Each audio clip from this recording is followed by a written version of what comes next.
Praise the lord. జనవరి 1వ తేదీ 2000. ఈరోజు దేవుని వాగ్దానం. సంవత్సరమును నీ దయాకిరీటము ధరింపచేసి ఉన్నావు, నీ జాడల సారము వెదజల్లుచున్నవి.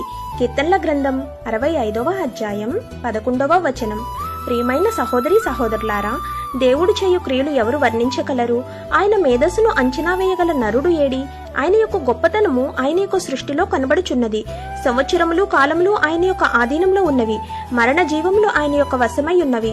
ఆయన ఎల్లప్పుడూ నీతిమంతుడై, ఆయన నీతికి స్థాపకుడై కొలమానమునై ఉన్నాడు. సముద్రములకు ఎల్లెలు చేసి వాటికి సరిహద్దులు నియమించినవాడు.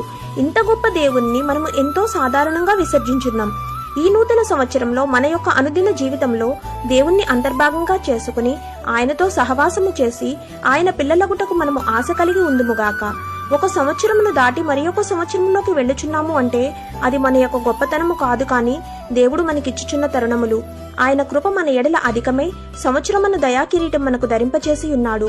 మనము దేవుణ్ణి ప్రేమించటానికి ఆయన ఆశీర్వాదములు కాకూడదు, కానీ దేవుణ్ణి ప్రేమించటానికి దేవుడే కారణముగా ఉండవలను.